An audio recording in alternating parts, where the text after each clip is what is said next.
An AEW star is considering a jump to WWE. The SmackDown set tonight is being scaled back, and we've got the real reason for a few recent WWE releases. Stay tuned, it's time for the news. One man who's been the talk of town in recent times is Penta El Zero Miedo, whose AEW contract is expiring in a few months. And it looks like the possibility of him being WWE bound might not be so far-fetched. A few notes from the Wrestling Observer newsletter saying that Tony Khan said he's confident that he can keep him, but we've been told that he's open to the idea of going to WWE. He obviously can't talk to WWE, legally speaking, just yet, because it would be contract tampering, but he was open to hearing from them when he could, saying that it's probably his last big money deal. He's 39 years old now and has a lot of people counting on him, so he's got to look at everything. So the statement suggests that he's going to go where he gets the most cash. Exactly, yeah, he's going to get a big money deal, or it's expected that he'll be offered a decent amount of money. I wouldn't be surprised if Tony Khan really tries to keep him. There's a lot of money, I think, in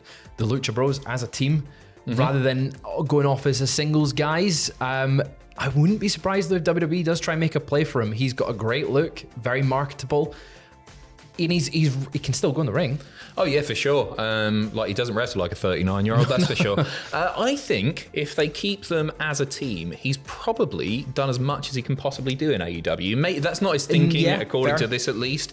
But they've done an awful lot in AEW, and to me, the whole Sarah Miedo, all of that just reeks of WWE. It's so WWE, right? It really does feel like that. And you're totally right in that, like, his look is amazing. They would shift masks. Do AEW sell the masks? Does he own the rights to them or something? I think he probably owns the rights to them, so they can't really sell them. But I imagine if WWE were to get him, they would try and strike a deal to sell those masks or sell something that is Pentagon-esque.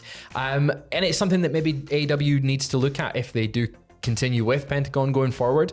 It'll be just an interesting time to see how he adapts in ring to WWE style, because he's very work rate and he's very in ring fits AEW, and in WWE probably will be fine.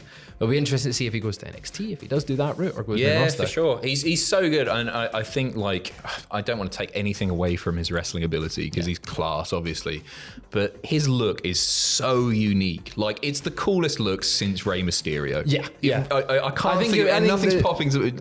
Like, sorry, Sin Cara. But no, I think it's an awesome look, and it really wouldn't surprise me if they just throw a load of cash at him to get him there.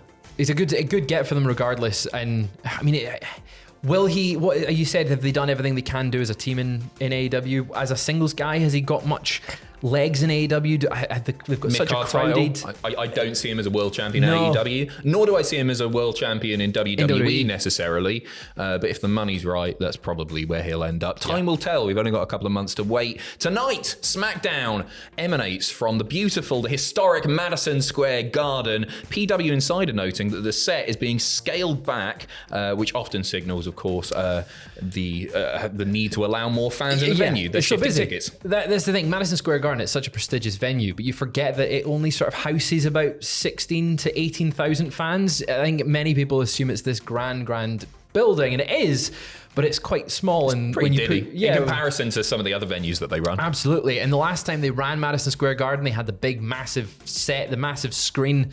This is a nice sign that they're getting that little small one. I assume it will be the one that we saw at WrestleMania, roundabout SmackDown and Raw, where it was the little just cutaway. The house show one that they use. Yeah, kind of the Survivor Series look as well, where I love it, man. It's a little corridor. I really, really like WWE sort of grand sets, but especially when it's in MSG, the scaled down version, it feels more intimate. There's something about it. It makes it feel really special. It makes it special. It makes it feel like, I think there was an episode of Raw there in 2009, and it's the one where Kofi Kingston like smashes up Randy Orton's NASCAR, and it's and he does the boom drop through the table, and it's just having that really small walkway where you're surrounded by fans. It feels really intimate, despite, as you said, it's being a massive sort of stage. And I'm hopefully they replicate that tonight. Tickets selling well, by the way, according to WrestleTix, the current setup for the show allowing for 17,660 people. As of yesterday evening, 16,646 tickets distributed. So it's going to be a sellout. It's going to sell out. Again, sure. the WWE's on a roll of these sellouts. And Madison Square Garden, no surprise. Spiritual home of the World Wrestling Federation, of course. SmackDown preview for tonight. There's loads going on. We got 2 women's Money in the Bank qualifying matches. Candice LeRae versus Jade Cargill versus Tiffany Stratton. Who have you got and why? I think Tiffany. I don't think Jade's going into it. She's not taking the pin, is it? Candice is taking the pin. No, Candice is taking the pin, but it's Tiffany, and the fact that she could win that briefcase and it goes all pink. It makes sense. Tiffy time, you know? I like it. Yeah. But I think Chelsea's winning. Chelsea's got to win it. Another women's Money in the Bank qualifying match in Naomi versus Blair Davenport versus Indy Hartwell. I'm going to go say Blair. Could give it to Blair. Yeah. It wouldn't surprise me if it's Naomi, push though. her instantly. Just because she's got history and everything, like she's a handy person to have in a ladder match. The men's Money in the Bank qualifying match for tonight is LA Knight, versus Logan Paul versus Santos Escobar. Nice little tease there. I really don't know who's going to win this one. I feel like...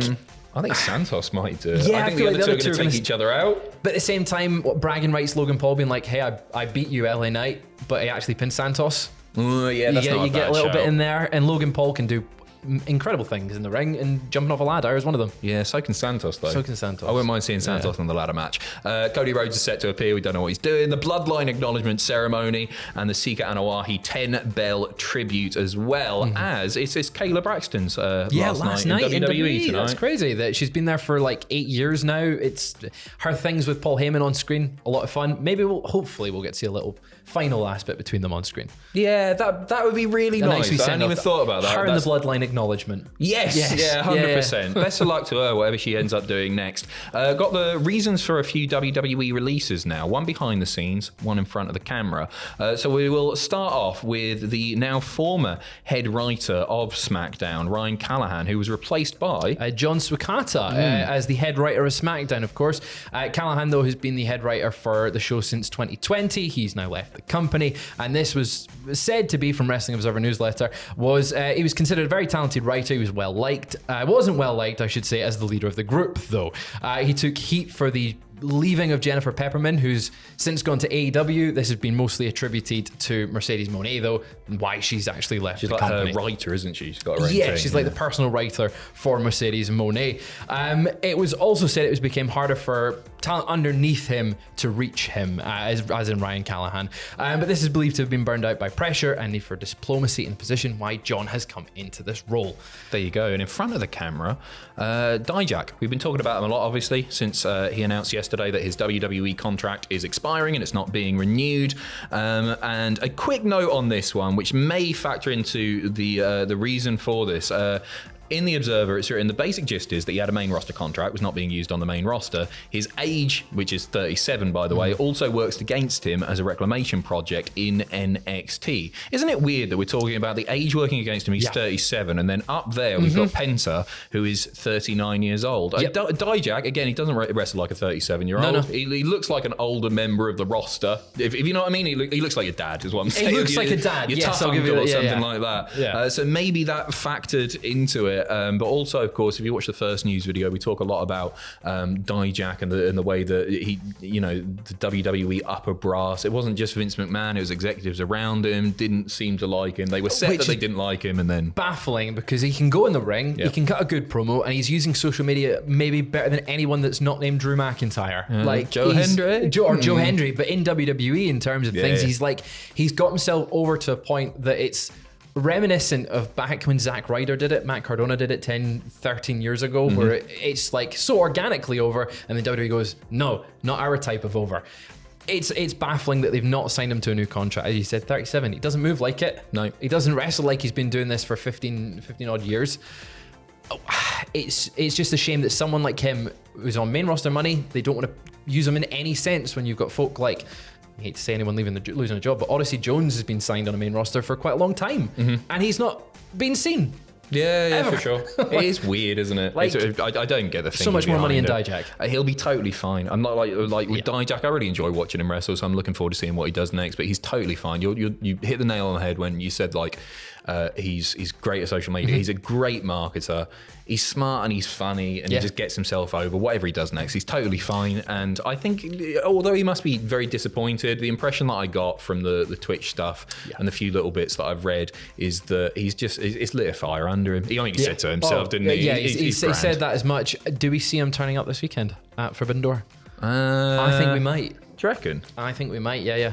What would you do with him? Ladder match. It's not the TNT title. title. Yeah. Maybe. I don't know. See him. He'll be grand anyway. Yeah. Thank you very much for watching. Cheers. You can catch Fraser alongside Sam tomorrow on your Saturday morning news. That might be it for us today. So have a good weekend. Catch me on Twitch tonight. Oh, yeah. Sorry, get the plug in. Get Twitch. Twitch.tv/Cultaholic. We're watching some documentaries about space. We're going to talk about the space race tonight. The space? Oh, okay. That's interesting. Seeing the Saturn V rocket. It's going to be fun. I'm looking forward to it. I know nothing about it. I know a little bit. Is it like the conspiracy side of No, we're stuff? not doing any conspiracies tonight. That might be next week. Yeah, nice. What a seller. What a seller.